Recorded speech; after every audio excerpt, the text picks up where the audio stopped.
Hi everyone, welcome to another episode of Jennifer's Tale, My Life as a Crossdresser. I of course am Jennifer, and first I want to thank those of you who are watching this video on YouTube. Thank you for watching this video. I hope you check out my other ones. I think I cover a lot of varied topics, stories about me, things, my thoughts, my feelings. I hope you check them out. And for those of you listening on iTunes or Spotify or wherever you get your audio podcast, thank you for taking time to download this episode, and I hope you enjoy it. And I hope you check out all my previous episodes wherever you found this one.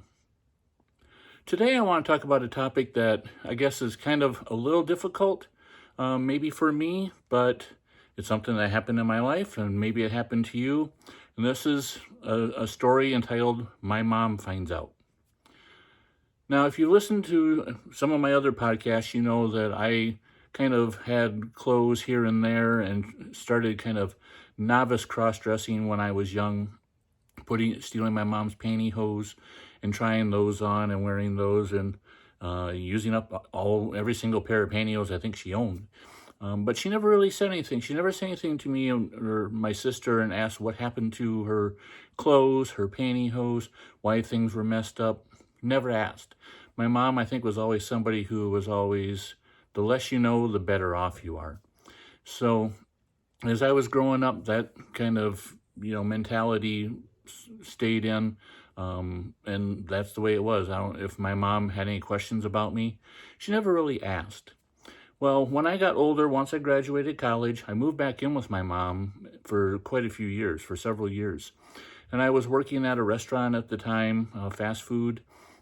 And I was also kind of exploring my cross-dressing. I had become more of a cross-dresser and got fully dressed up and had a couple outfits. And I worked in the evenings. And so when my mom was gone during the day, when she was at work, I would dress up and I would go out to nearby towns and communities where I wasn't known.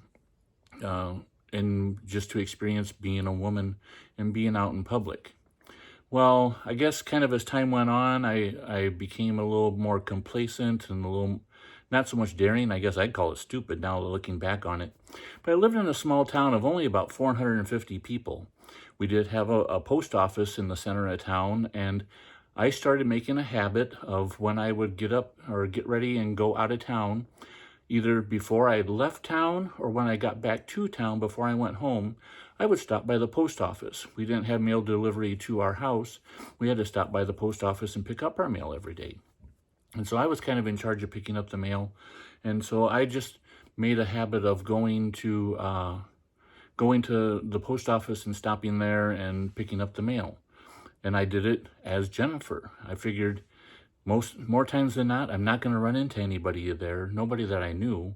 Well, I might run into somebody I know, but the odds with only that few people, the odds of running into somebody at the post office were very slim. So I would, pull up, kind of park a little ways away so people wouldn't see my car, if they recognize my car, as me being the one getting out and going to the post office. But there was one day when I went to the post office and I went in and I checked the mail. And when I turned to leave, there was this little old lady that was coming into the post office. And she looked at me and she had a big smile on her face and she said, "Hi." So I said hi back to her, and I knew who she was. I knew what her name was, and I knew she was a friend of my mom's. But I figured I probably looked okay, probably looked feminine enough that she probably didn't recognize me. She might wonder who it is.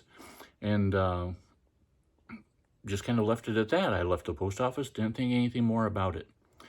And several weeks down the road, I remember I had worked an evening shift at my work, and I was kind of sleeping in, and all of a sudden I was awoken by my mom shaking my foot, and she was crying.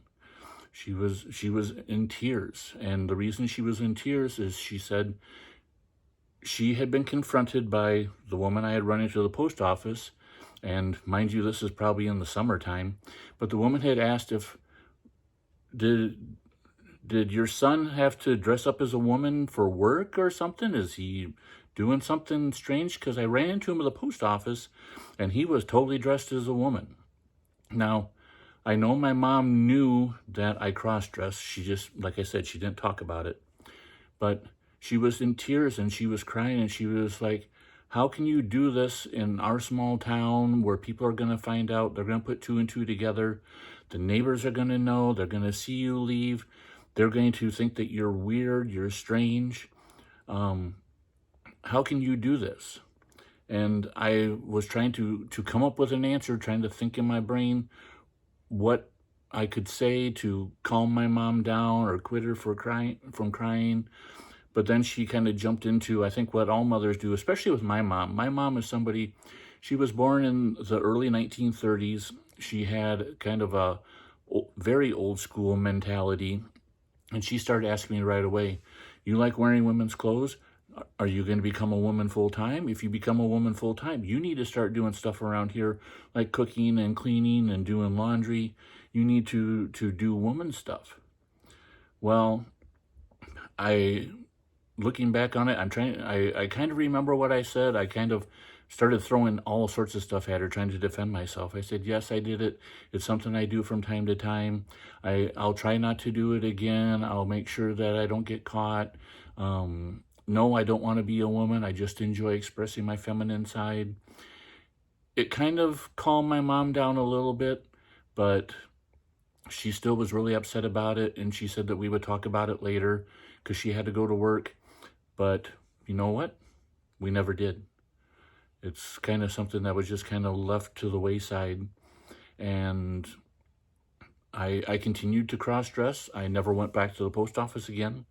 I started making a habit of getting partially made up and throwing my breast forms and my wig into a bag. I'd have my makeup all done and put on a sweatshirt and some sweatpants and get to my car and sneak out of town and find a place to change or finish my transformation. But my mom and I, we never talked about it. And my mom passed away about 8 years ago. And I kind of wish now that I've had time to figure out exactly who I am and why I do this, I kind of wish I would have had time to talk to her and to say, Mom, I know this is kind of a sore subject. This is something that is in the past. It's something you don't need to know about me anymore.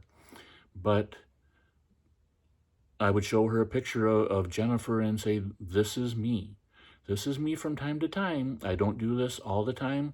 Like I told you way back when we had this conversation, I don't want to become 100% woman. I don't want to have a sex change. I don't want to be a woman all the time. I am very happy being my male self. This is just something I do because there is a part of me that enjoys expressing my feminine side. And tell her that, you know, when I was little, I used to play with dolls, like baby dolls and stuff. And I think my mom knew, even when I was little, that there was more to me than just a happy little boy that she was raising. I think she kind of helped nurture my feminine side. I think she might have seen something.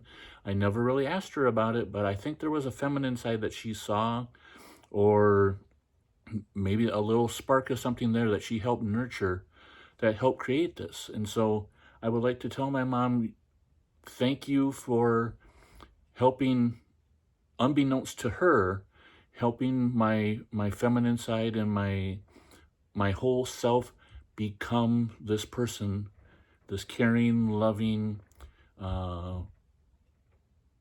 transgender, not really trans, but somebody who has the best traits of male and female. It was a sore subject to that point in time. I think if Mom is looking down on me now, I think she would be happy. She always told me how proud she was of me when I would go visit her as my guy self. I think she would be proud of me with the fact that I've come to terms with who I am, with my femme self. I think she would be proud of the fact that I'm doing these podcasts and trying to help others. My mom is somebody who always helped others. She was very sweet, very kind. She did what she could for her kids, her grandkids, neighbors, and friends. And she instilled this into me, that being able to help when possible is something that's very special and something that we should pay forward. So, Mom, if you're looking down on me, thank you for making me who I am. If you would ever see a picture of my mom, you would see I definitely have her traits. Maybe I'll post a picture on Facebook of her and I side by side so you can see. And I think a lot of you girls out there probably have the same kind of story about a parent finding out about you and what happened. I would love to hear your stories. Everybody has a story to tell. I would love to hear yours. I would love to hear what you think of my story. Let's hear yours.